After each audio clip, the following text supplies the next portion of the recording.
अब आते हैं एंजाइम्स। एंजाइम क्या है? Biological catalyst made up of protein. Enzyme biological catalyst हैं और प्रोटीन के बने हैं। Substance which speed up chemical reaction but remains unchange itself. कि एंजाइम एक ऐसा बायोलॉजिकल कैटलिस्ट है, एक कैटलिस्ट के तौर पे यूज़ किया जाता है। अभी कोई भी केमिकल रिएक्शन हो रही है, इसको यूज़ किया जाएगा, लेकिन इसके अंदर कोई चेंज नहीं आएगा। The chemical on which enzyme work is called substrate. जिस केमिकल पे एंजाइम वर्क करता है उसे सबस्ट्रेट कहते हैं। And enzyme combine with it substrate to form energy. कि जो एंजाइम होता है ये सबस्ट्रेट के साथ जुड़ता है एनर्जी बनाने के लिए। Once reaction has occurred the complex break into product plus enzyme. एक बार रिएक्शन हो गई, कॉम्प्लेक्स बन गया, प्रोडक्ट और एंजाइम बन गए, remain and enzyme remain unchange at the end of reaction. Enzyme वैसा का वैसा ही मिलेगा। देखो ये एंजाइम है, ये इसकी एक्टिव साइट है, यहाँ पे सबस्ट्रेट आके जुड़ेगा, फिर एंजाइम सबस्ट्रेट कॉम्प्लेक्स बनेगा, फिर एंजाइम प्रोडक्ट कॉम्प्लेक्स बनेगा, फिर एंजाइम और प्रोडक्ट्स अलग अलग हो जाएंगे और एंजाइम दोबारा रेडी हो जाएगा किसके लिए? फर्दर रिएक्शंस के लिए। ठीक है। Enzyme structure. एंजाइम की स्ट्रक्चर कैसी होती है? देखो, a linear chain of amino acid which gives 3 dimensional structure. देखो अमाइन के अंदर यही लीनियर चेन होती है, अमीनो एसिड की 3 डायमेंशनल स्ट्रक्चर होती है। Sequence of amino acid specifies the structure which in turn identifies the catalyst activity of the enzyme upon heating. देखो जो अमीनो एसिड का सीक्वेंस है वो सब कुछ डिसाइड करता है। Comparing to substrate, enzymes are typically large with varying sizes. कि सबस्ट्रेट के कंपेयर में एंजाइम बड़े होते हैं। Only small section of structure is involve in reaction. कि जब भी कोई रिएक्शन होती है बहुत ही थोड़ा सा पार्ट रिएक्शन के अंदर इन्वॉल्व किया जाता है।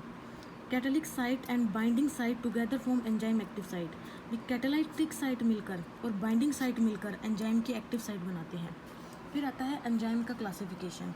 एंजाइम कितने टाइप्स के अंदर क्लासिफाइड है? सबसे पहले आएगा ऑक्सीडो रेड्यूटेसेस। देखो ऑक्सीडो रेड्यूटेसेस क्या है? These catalyse oxidation and reduction reaction. Oxidoreductases है, ये ऑक्सीडेशन और रिडक्शन रिएक्शन करते हैं, कैटलाइज करते हैं।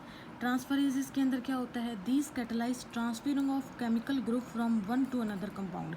ट्रांसफ़र के अंदर केमिकल ग्रुप जो होगा उसका ट्रांसफ़र होगा एक से दूसरी जगह के अंदर। हाइड्रोलाइसिस के अंदर हाइड्रोलाइसिस ऑफ बॉन्ड होगा।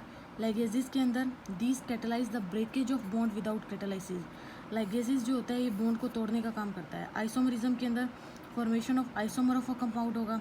लाइगेसिस के अंदर catalyse the association of 2 molecule. Ligases जोड़ने का काम करता है, ये जो लाइगेसिस है ये तोड़ने का काम करता है बॉन्ड को, और लाइगेसिस जो है ये जोड़ने का काम करता है। तो एंजाइम का क्लासिफिकेशन कितने सब स्टेप्स के अंदर है? 6 के अंदर। ऑक्सीड्यूरेटिस, ट्रांसफरेसिस, हाइड्रोलाइसिस, लाइसिस, आइसोमराइजर्स, लाइगेसिस। ठीक है। फिर हमारे पास आता है mode of action of enzyme. सबसे पहले क्या होगा? एंजाइम और सबस्ट्रेट अपने ग्राउंड स्टेट के अंदर रहेंगे, जिसे स्टार्टिंग पॉइंट ऑफ रिएक्शन कहते हैं। फिर एंजाइम सबस्ट्रेट कॉम्प्लेक्स बनेगा, यहाँ पे एंजाइम एक्ट करेगा, फिर एंजाइम प्रोडक्ट कॉम्प्लेक्स बनेगा, लास्ट में एंजाइम और प्रोडक्ट जो होंगे वो अलग अलग हो जाएंगे। ट्रांजिशन स्टेट क्या होती है?